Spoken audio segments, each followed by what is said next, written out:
From Acres U.S.A., you are listening to the Acres U.S.A. podcast, a conversational podcast where we'll explore sustainable farming, regenerative practices, and the latest innovations in eco-agriculture with some of your favorite farmers and ranchers. I'm your host, Taylor Henry, the owner and CEO of Acres U.S.A. Welcome to the Acres U.S.A. podcast.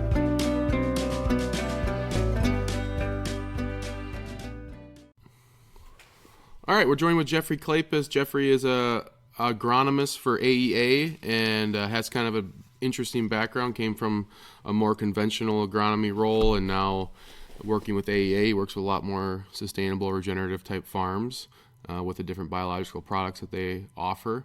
So Jeffrey, thanks for joining us. And how's everything? I know you're dealing with some rain down there.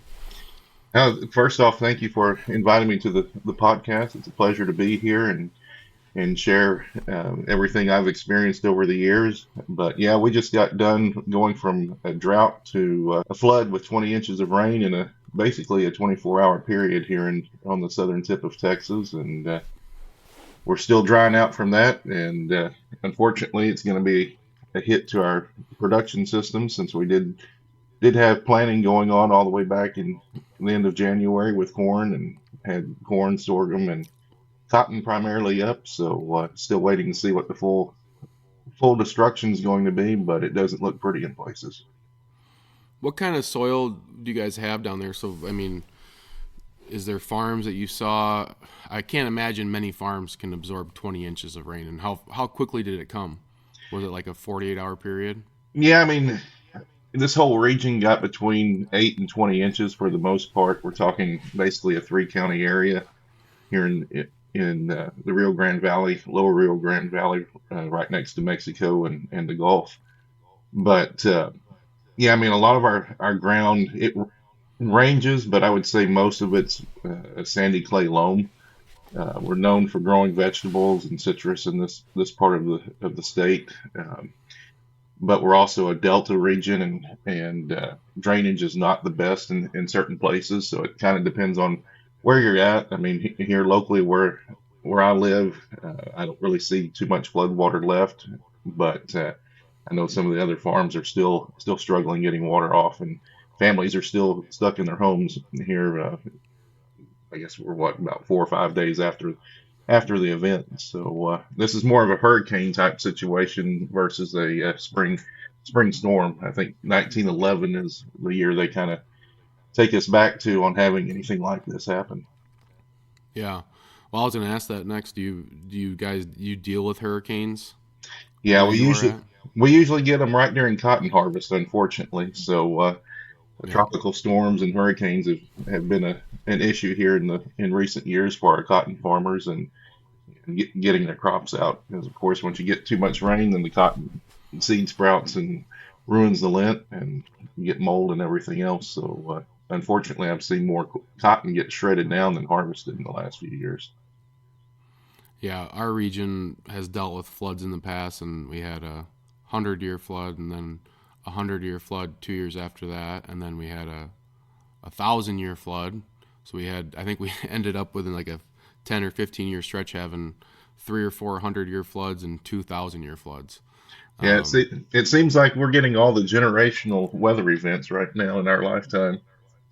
Yeah, I mean, fortunately, we have knock on wood. It's been a few years since dealing with that, but I'll tell you what, I was a police officer for a few years and worked night shift during some of those floods, pulling people out of cars and wading into water. And I'll tell you what, when it's dark in the middle of the night and you're on county roads and you hear the rush of water, there is nothing that I think Mother Nature can throw at you that's more powerful than that. That is some scary stuff. No, definitely. And we got this flood, the bulk of that rain fell after the sun went down. So, yeah, it was definitely a question of what we were going to wake up to the next morning. And Harlingen, one of my friends there, told me their weather station read 12 inches in just 1 hour. So it was some pretty fast rains.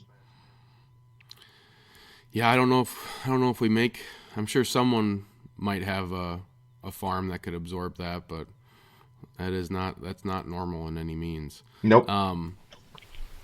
Well, Jeff, I think it's you know, I think your background, I'd love to hear a little bit more about that. You came up through the agronomist as a more conventional type agronomist. So you want to talk about a little bit about your background and how you ended up where you are right now? Certainly. So I grew up, my dad's a retired Lutheran pastor, so we moved about every 4 years while I was a child, but spent the bulk of my youth up in the Texas Panhandle and um, both riding a tractor as a little kid and then eventually working for the neighbor on his cotton and cattle operation. And that's what really, that along with having family and farming really drove my interest at a young age as far as getting into agriculture.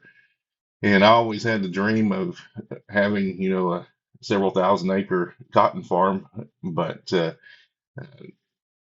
no family to really have the help of inheriting that from. And we all know that the challenges that any young farmer, whether they're already in the game or not, faces with the price of entry price of getting into to farming when you're talking about commodity crops with tractors and land prices and just availability of land for that matter. But I kind of looked at what the next best thing could be to actually being a farmer when I was getting ready for college, and that led me down the road to becoming an agronomist because I figured, well, if I n- not necessarily can farm, I can at least help farmers. So that's why the primary reason why I went into the agronomy field and got my bachelor's degree at Texas Tech University there in Lubbock, and uh, ended up moving down to the southern tip of Texas here in the Harlingen McAllen area, basically straight out of college. Thought it would be about a 5 year gig, but ended up staying down here, having to learn citrus and sugar cane, vegetables. I mean, you name it. We're basically known for growing pretty much anything warm season that you can do here in this part of the state. So it's a very diverse area. When I came down here, I was hired as a field sales representative, so was doing standard crop consulting, um, chemical sales, fertilizer sales, all that kind of stuff that you would expect from a national retailer. Um, was actually put in as the guinea pig to run a new part of the business that we were doing at the retail level with a seed treater. So I got to go get my pesticide applicator's license to do seed treatment and learned all the ins and outs of that fun part of the industry, which, that's kind of carried into what I'm doing now as well to some degree, which I'll get into in a second. But from there, it kind of took a few different paths and working with some different companies to expand my career. So ended up working in the irrigation industry as a district sales rep across the 12 state area here in the central U.S. for one of the drip irrigation companies. Worked in the post-harvest industry during the COVID years, so I got to find out all about coatings and everything else that goes into food preservation and whatnot. And then, like a lot of people that come to AEA, got introduced to John's podcast and started listening to the things that he was doing and talking to a couple of customers that were mutual customers with what I was doing as well. And the rest is history. But I knew I wanted to do something different because I was tired of dealing with toxic chemicals and the smell and just feeling bad when I would get home and all that kind of good stuff, which a lot of our customers relate to when they come to us. And it, making the switch to AEA has been rewarding for a variety of reasons. But I think number one is just seeing the impact on overall health of our ecosystems, whether it's ourselves, the environment, the soil, whatever the situation is, because I see more and more farmers that have gotten cancer, someone in their family's gotten cancer, or some other disease that, a lot of that can usually be tied back to some of our traditional methods. Yeah. Do you want to give an example of someone that did get some sort of cancer and what was the process for them to trace that back. I'm sure it isn't an easy thing to wrap your mind around, that possibly the thing that you've been doing and were told to do for 20, 30 years might be the reason why you're sitting where you are right now in a health crisis. Yeah, I mean, I'm not even going to really go into the cancer piece on this example, but my wife grew up right on along the river with her parents, with a farm basically right across the street that was a vegetable farm. So, I mean, vegetables down here, the soccer moms love that nice clean leaf. They don't want to have any holes in it or anything like that from either a disease or insect pressure. So as a result, the vegetables are definitely sprayed a lot historically, just so that um, we have that nice clean leaf. And as a result, we're looking at having some different in the family and in the area, just different um, diseases, autoimmune diseases, those types of things that people have gotten and has influenced their life. No problem. No problem. Well, I can relate to them for wanting a pretty looking crop, um, but it's I was actually talking to a friend of mine this past weekend, and he works for a scent company that essentially I think they develop the scents that go on, say, like dryer sheets, and I think scents are a hot topic too, where they can cause some issues. And I'd asked him, this is a person that has no interest in agriculture, has never really thought about this before, and I'm like, did anyone in your like manufacturing facility ever have like skin issues or any sort of like negative reactions to working with all these chemicals that create these scents? And he thought about it for a little bit, and he's like, yeah, now that you mention it, there was like two people that had to be removed from like the floor because they had some sort of like skin reaction and health problems from it. So it's when you're told by authority figures that this is a good idea, it's difficult to wrap your mind around. Instead of just feeling sick or maybe feeling slow that day or having a little bit of an issue, that you would actually tie it back to the thing that you were told is safe. So yeah, Yeah, you have an interesting background there. and I mean, I know, common products, and I use them myself. So, I guess you could say I'm kind of being contradictive a little bit here, but something as simple as glyphosate. I mean, it's simple, easy to use, has its purpose for killing weeds and just making life easier, I guess you could say, because I know I spray fences and things like that with it. I'm not going to say fairly frequently, but I use it as a tool for that. But I think, looking at those types of products beyond um, the potential impact on disease for the human population, if we just look at it from an agronomics perspective, we know that we've got the chelation component and the potential to interfere with the microbiology. And I always tell growers, let's understand what the disruption is from whatever we're applying, and then let's go back and make that correction so that we're having the least amount of impact on the environment in the field, and all that. Of course, those impacts go and relate to yield and quality and whatnot as well. But let's correct whatever we're disrupting and have as little bit of a negative impact as possible. Yeah.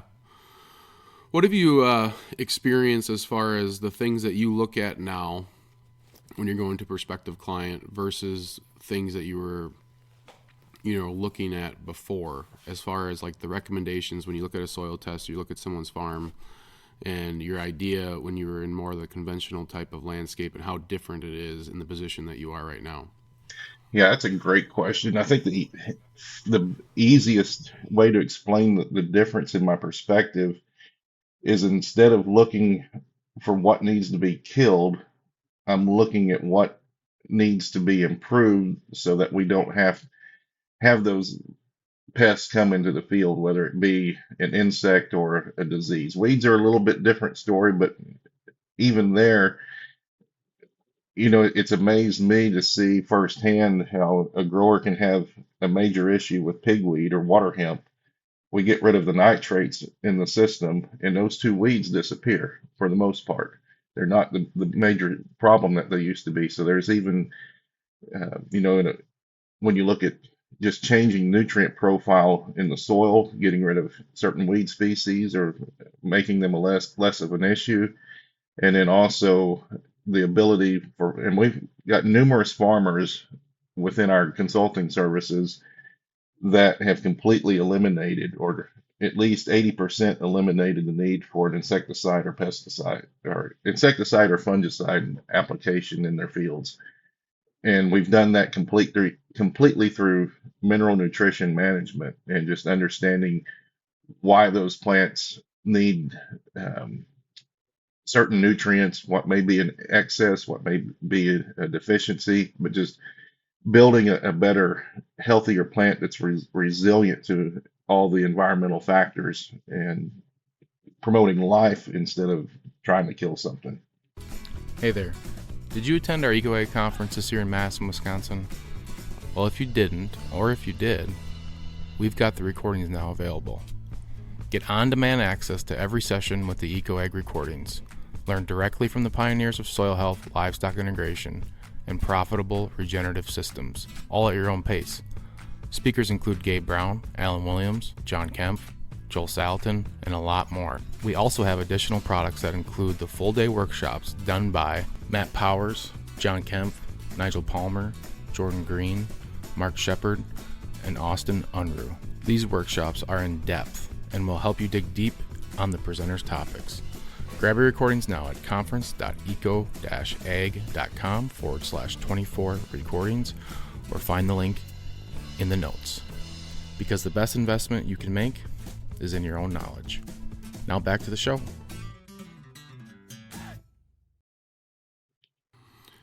Yeah. So let's take an example. You come on a farm and they're raising commodity type crops. They've been as conventional gets, but they're interested in making the transition. What are the stages essentially to wean them off of the chemicals? Are you in a position where you're like, we can knock off insecticides, fungicides in this timeline, then we go to glyphosate or herbicides? What does that look like? I'm sure it has a lot to do with the comfortability of the producer, but in your guys' position with the products you have, like, what are the things that we can knock off, in stages? Yeah, every farmer is going to be a little different, and even with on the same farm, different fields are going to be different. So, it's not a one size fits all approach necessarily. And that first year is usually the biggest challenge because we're learning as much as the grower is learning from us, because we've got to see how the whole system is working around their farm. Um, depending on where the biology is in the soil, how much that's been supported, how much rainfall. I mean, uh, I like to tell people I can perform miracles, but I can't make it rain because it's I've seen huge results in the first year. I mean, even in dryland situations, I had one cotton grower that did a side by side trial, and when we did the harvest analysis, we increased the yield in that field to basically a little bit over 100% yield increase, which is insane. I mean, we went from zero point 0.8 bales of cotton to 2.1 bales of cotton just by changing the way that we were. Well, one thing we did was we cut back on nitrogen, which sounds crazy, but that was one of the things that was part of that program. And then also just giving that plant better biological support, or I should say the system, not the plant, uh, better biological support, as well as nutritional support, so that that plant was healthy and also providing the biology what it needed. But where I like to start uh, any system is looking at getting some biology inoculated into that system. And then a big part of what we do at AEA is using SAP analysis to really let us understand what is lacking in the plant, how nutrients are moving, what is in excess, and making very detailed um, changes as far as what we're doing in the management that current year. But just basically what I'm trying to do that first year is figure out what kind of the baseline of where they're at, how we can make the nutrients that they have in the system more available, and then fine tune everything. It's kind of like us taking a vitamin pill, and just getting that extra nutrition that we need to be sustainable. But it's basically um, the steps as far as application and everything are pretty much in line with what a grower is doing now, from as far as a seed treatment, uh, in-furrow application, foliar application, fertigation. Those things are still things that we're utilizing as far as application methods, but it's just looking at the products a little bit differently, and the way that we're using that SAP test in order to fine tune the system. Would you say if you could pick out like one consistent thing?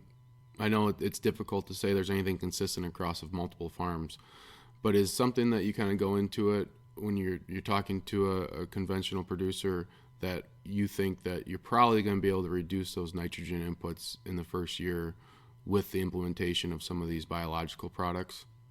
Yeah, nitrogen is the one that I hesitate the most as far as reduction, because it seems like it's the easiest one to bite you in the foot if you get too aggressive with doing the reduction, because it's something that has to be earned. I think that's one of the key things to remember when farmers are looking at changing to more biological system, is that you've got to earn the right to be able to reduce those rates. A big part of it, though, is also using the proper form of fertilizer. Don't use a form that's going to hurt you. So, I mean, yeah, potassium chloride may be the cheapest option for you to apply bulk potassium if you need it, but there's better forms of potassium that are going to be friendlier to the system. And even if they're higher, you can actually run reduced rates and get the same results. Because, I mean, potassium chloride, if you're getting 10% of your potassium, you're usually doing pretty good in a lot of places. So, that's one.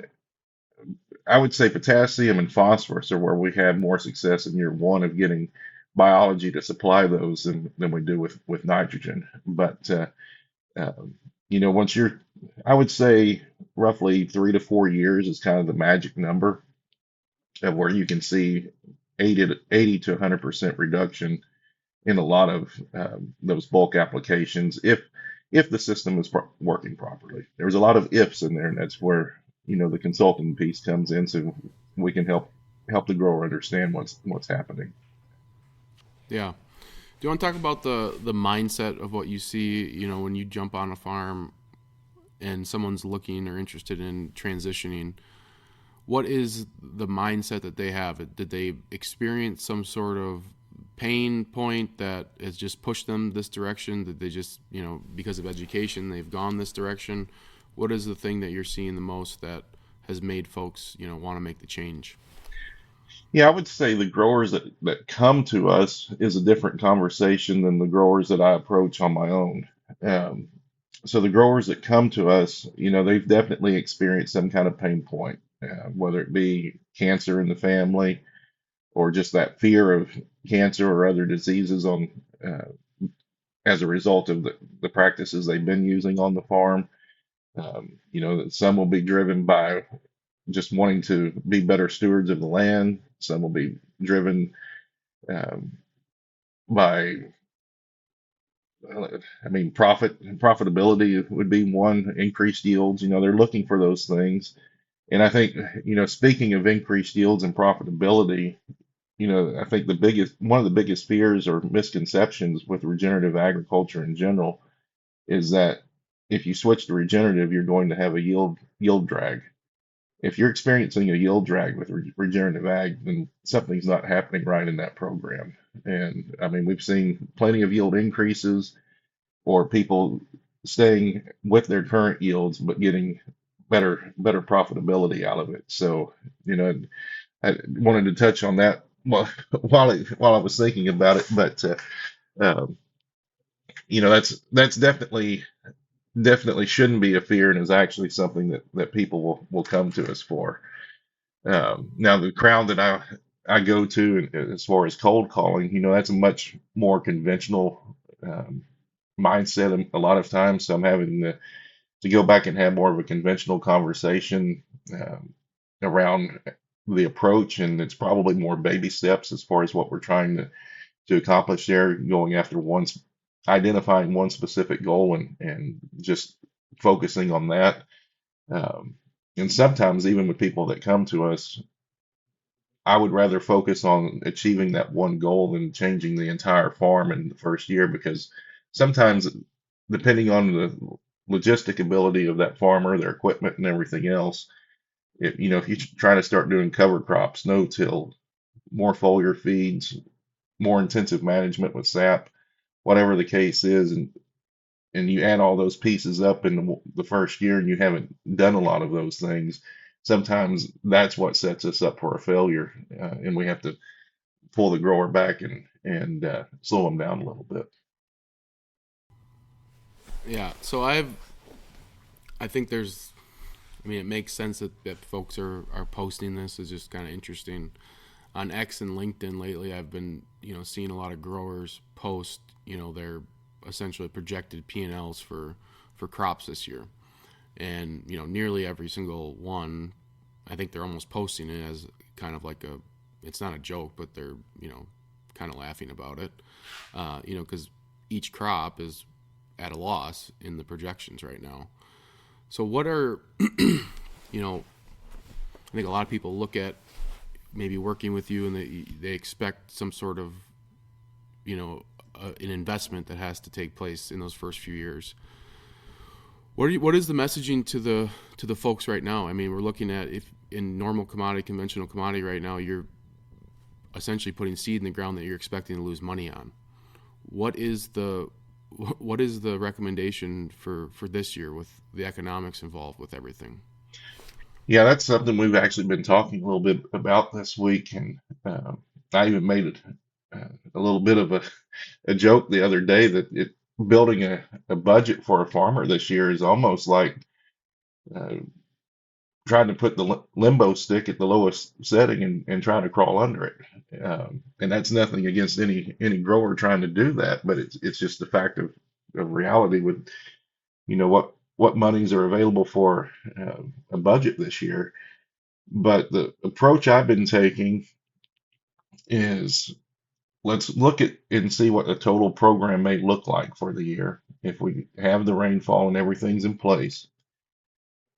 But let's take it a step at a time. And I'm prioritizing more building the biology than I am even the nutritional inputs, because the biology is going to be there next year. Versus if we just go out there and put a lot of nutritional inputs into the system, it could be there, it could not be there. So let's do something that can build not just for this year, but for the years to come. And if we need to shut things down after the first full year or whatnot, just because the commodities or drought or whatever the case is, we've got that option, but we're not losing our input that we already put into the system. So that's one approach I'm taking. I mean, definitely, if someone wants to push what they're doing a little bit, because we've had some growers that are not really making too many changes, we'll definitely add a little more nutrition in there and with a little bit more yield expectation and whatnot. But with me currently working essentially Kansas and south into Texas, we're in a pretty dry situation overall. So a lot of growers that I'm working with are being very conservative with the overall approach and kind of expecting the worst. But at the same time, we want to at least give that plant a chance to get going if we can get it out of the ground and get the process started. What? Yeah, I mean, your example of the cotton grower who, doubled their yield. how do we bottle that up and scale that? Because I mean that would be obviously there's a lot of things going on with that, but I mean that's an incredible example. Yeah, I mean, I think that's a unique situation. So, I don't expect to see that kind of yield jump across the board. But that area in general had they're used to not making a really good crop here the last few years. I think that's one thing that's really played into a lot of their systems. So the fertility that they invest into their system is very low considered to a lot of other regions.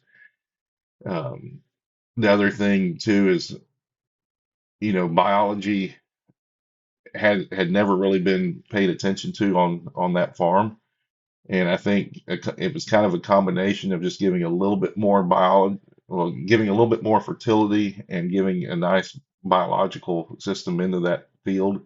Plus, that was a good field, deep soils and whatnot. And the same farmer did essentially the same program on some other fields that weren't as deep of soil, and we didn't see the same results. They didn't have the same rainfall on those other fields and whatnot. So, there's definitely the environmental factors that come into play. I don't want to sound like we can just go out across the board and double a person's yield in a dryland situation, because that's far from the truth. There's a lot more pieces that go into that. But I think the biggest thing is, let's look at our crop rotation, because they planted sesame on the field where we had that yield response. So did the sesame come into play with root exudates and things that it left behind, and the whole system just worked together? There's a lot of different variables in there. Because I think a perfect example is we had an agronomist in Wisconsin do a trial with our BioCo Gold product, um, and it gave essentially a five bushel yield increase across the board. And there was two things that stood out in that trial. One, there was one variety that had no change in yield. So when people talk about how the breeding of some of our newer genetics has bred out that interaction of the biology with the soil, I think there's a lot that is true about that, and that this trial backs it up. But there was another plot that he had in there where I think it was horseradish was planted the year before, and that gave a 17 bushel yield increase. So when we talk about cover crops and the importance for you know building soils, I I can't help but think that there's a huge importance of the crop that's following those cover crops and what benefits we have with that, just from the biology perspective and how that's going to help the next crop. So, um, I think when we look at what blend we're putting together on a cover crop, little things like that come into play. But the biggest thing, and the reason I'm not giving necessarily direct answers on some of these questions, is because we look at it as a system. So it's hard to, in a conversation like this, to necessarily point to one thing and really focus on that. Yeah. What are you seeing any producers?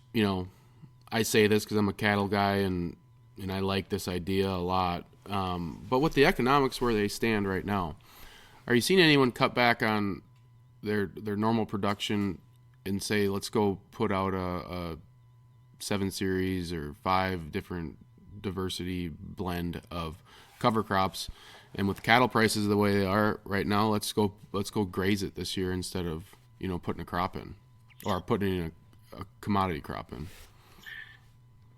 The only thing I've seen really with cover crops in the commodity price is with the EQIP programs, the various NRCS programs that were there before the last election, when that money was available for people to put in a cover crop. There's still, I know people that did cover crops for the first year ever simply because they had the money given to them by the government to put that crop in. And in places, I know a lot of those didn't even germinate this last spring or or not spring, but last fall when they put those in, just because they didn't have the water available to them. So there's definitely some challenges depending on where you're at geographically with the cover crop piece. I think more people are looking at cattle as part of maybe um, putting those into operation, but it hasn't really blossomed to where it necessarily was even, back in the 80s and 90s. I mean, I remember as a kid with cattle being on just about every farm, but now you don't see that nearly as much. Hey, eco farmers. This is Taylor Henry with Acres U.S.A. I hope you enjoy this podcast as much as I enjoy interviewing these folks. If you're serious about regenerative agriculture, I've got an incredible resource you need to check out, the Acres U.S.A. membership. You farm in the physical world, and you deserve a physical printed magazine to match. Since 1971, Acres U.S.A. magazine has been the leading voice in ecological agriculture, delivering the best insights from regenerative farmers, agronomists, and researchers to help you farm profitably without toxic chemicals. Our membership included physical and digital copies of the magazine each month of the year, which has always been a standard for Acres USA, but we wanted to over-deliver on content. When I acquired this business, I was happy to find that we had years of audio files from presentations at our annual EcoA conference. And guess what? They were hiding. Well, not anymore. We developed this membership portal that gives you access to the recordings from farmers like Gabe Brown, Gary Zimmer, Joel Salatin, and Mark Shepard. We also include recordings of private events. Finally, if you are like me and you like listening to content, we are now producing a membership-only podcast of each issue of the magazine, so you can consume each article while you're out in the field. To make things even sweeter, you'll get discounts on books, workshops, and events to keep expanding your knowledge. So are you ready to take your farming to the next level? Join today for a ridiculously low price at eco-farming.com or see details in the notes. Yeah. In my mind, I think I picture a lot of, crop production folks that, still have lotted up cattle as a secondary to, run grain through or something. And, in those operations, why not just kick them out into, a third or a quarter of your production fields instead of, running this gambit that seems to be like a losing endeavor this year. But Yeah, I mean, I know moisture is a huge one that we can't control, and that's the game. well, I'd definitely love to see more cattle out in pastures, and uh, several customers have seen where they've run some cattle just i- better crops the next season. So there's definitely a relation there. And when you look at the pillars of regenerative ag, I mean, putting it cattle or putting livestock out there is definitely part of that. Which some people just can't do it logistically, and that's okay. But wherever possible, I'd love to see more cattle and livestock in general out there. There's a producer out in West Texas that runs a bunch of sheep, and he's basically moved from row crop production into running sheep and whatnot. So it's going to be interesting to see what happens in the next few years, especially after all of the dust storms we've experienced in the plains this year. I know y'all got to breathe some of our Texas air, even though you're several states away. Yeah, I guess that was kind of strange. I never heard of that before. So what are some of the positives that you've seen? Folks that you've worked with for 4 or 5 years, and what are some of the major changes they're seeing on their operation, whether it's in their soil health, but also just their overall human health too. Are you seeing really positive feedback from folks? Yeah, there's a lot of success stories out there. One of our growers, um, he's basically gone to zero insecticide, zero fungicide. I believe if I remember correctly, his fertility inputs are down basically 80% as far as NPK. Um, and he's a grower that came to us basically saying, "I've got to make a change, or I'm going out of business." So he's, definitely. I don't know if thriving is the correct word, but he's definitely doing a great job on the farm now and being profitable. And it's fun for me to see growers be profitable again, come to us and say, "Hey, farming is fun again." Little simple things like that uh, really let me know that what I'm doing is having an impact. Um, from a health side, I think the biggest thing that I like to look at there is actually working with cattle ranchers. And when they send me their beef carcass data that they send off for nutritional testing, and they'll send in meat from one of the major grocery stores that is just the standard grown beef that we all eat, and you see that the omega 6 to omega 3 ratio is the same as fish on the what is coming off of these regenerative farms versus a 6 to 1 ratio with our standard feedlot beef. And I think that right there tells a lot of the story when you have opponents to eating beef, and they say, oh, it causes inflammation and so on and so forth. Well, yeah, the regular feedlot beef probably does some of that with the higher omega 6 ratio. But then when you look at what we're doing on regenerative farms with a local animal and can provide a super healthy product that we consume, all of that translates into human health at a greater scale than just ourselves. Yeah, it's where does someone send samples like that into? I should probably do that. That is a great question. It's one we get fairly often. I know there's a lab in Utah that does it, and there's probably a few others. I haven't really personally dove into which labs they are, um, but it seems like it's more at the university level where some of that work is being done. Yeah, that makes sense. To kind of wrap it up, I always like to ask folks who are on the ground at so many farms, what are some of the technologies and trends that you're seeing that you're most excited about right now? Well, I know it seems more handheld devices are trying to make their way into the industry. We're working. I know John's talked about it some on the podcast as far as the Croptics piece that we're doing, and I'm really excited to see how that's going to come out and change the way we're able to do sap testing right there on the farm, get that live data analysis back on the nutrient levels in the leaf. And I think, just more of that, the more we can make some of these things that take a week to get data back on, that can definitely speed things up.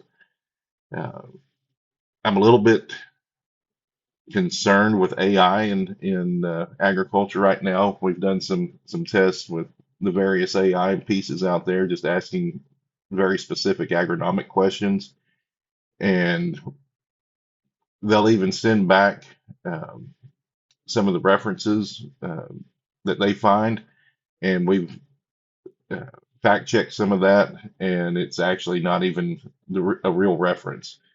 And I'm really concerned that people are going to rely on some of these AI generated answers more than they should, and always go back to your trusted educated source, I guess, would be my advice on that piece. But the one thing that's for certain is agriculture is changing rapidly. I mean, I grew up on a little 2 row cotton stripper, and now look at the multi-million or the $1 million machine that John Deere's got for stripping cotton now. I mean, it's a completely different animal compared to what I grew up on, stomping trailers and all that kind of stuff. So, best thing I can say is be flexible and try to embrace change as you can, because we're definitely going to have it. Yeah. Yeah, the AI monster is not slowing down.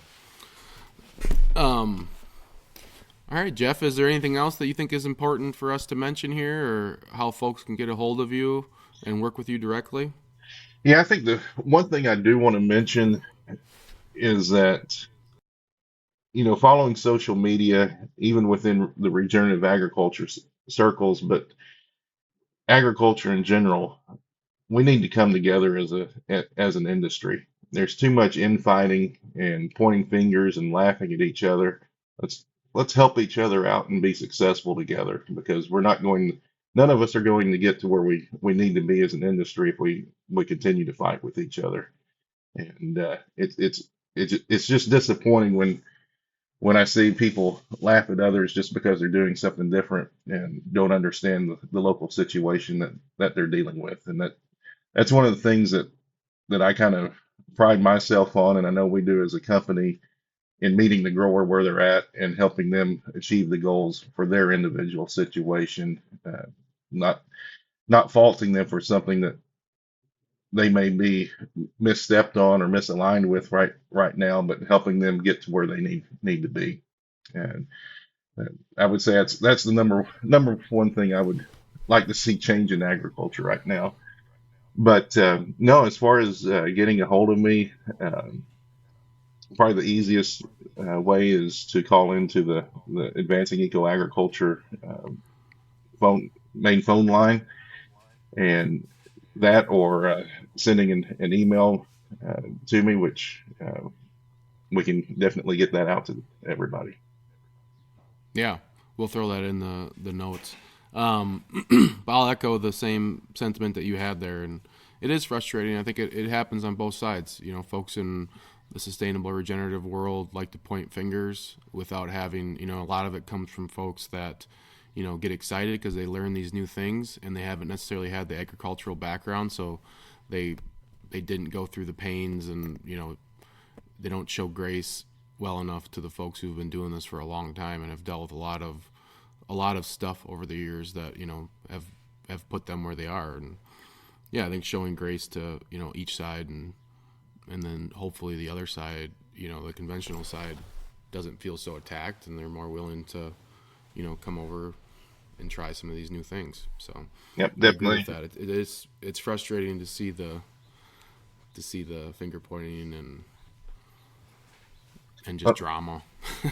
Well, I like to say we're a product of the way we were taught. So if you were taught the conventional way, I mean, that's the way you think. And fortunately for myself, I've been able to experience other ways of doing agriculture successfully, and that's where I'm at in regenerative ag, and feel that's personally, I feel regenerative ag is where we all need to be, but I'm not going to force that on a grower that's not ready to go down that route either.